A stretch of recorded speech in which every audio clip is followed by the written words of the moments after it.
As we prepare to celebrate the Feast of Pentecost, the birthday of the Church, and the end of the Easter season, we remember that very important day where the Blessed Mother and the apostles were gathered in the upper room, gathered together in fear, as the Gospel tells us, behind locked doors. Jesus had left them, they weren't sure what to do, and they were locked behind the doors for fear that they also would be persecuted as they had seen Jesus be. But yet it is that moment of fear, uncertainty, and trepidation that the Holy Spirit comes. And here are these 12 fishermen who are afraid of everything, these 12 uneducated men who by the power of the Holy Spirit throw open those doors and go out and change the world. That shows us the power of the Spirit of God that we have as well.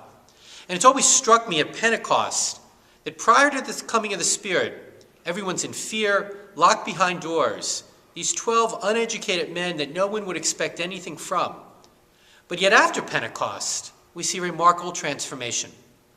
They're no longer afraid, they're no longer fearful, and in reality, they literally conquer the Roman Empire. What's the change? It's the power of the Holy Spirit. That shows us the potential that we have as well. Because by virtue of our baptism and our confirmation, that same Spirit was poured out on us. That same Spirit of God that dwells within our hearts and in our lives, and that same calling that the first apostles had to bring the good news of the resurrection, to bring the power of God's love to the world.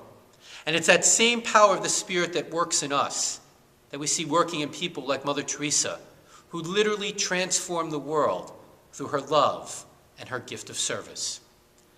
My friends, Pentecost reminds us that all of us have that gift of the Holy Spirit. The problem is, we don't often utilize it quite as well as, say, Blessed Mother Teresa did, or St. Peter or James or John.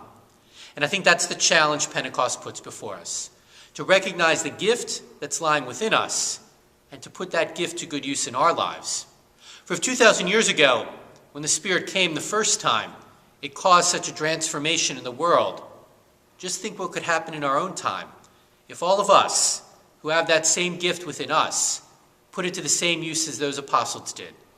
God could continue to transform the world through each of us. This is Father John, and we hope that you join us for this Feast of Pentecost where we throw open the doors, these doors literally right behind me, and bring Christ into the world.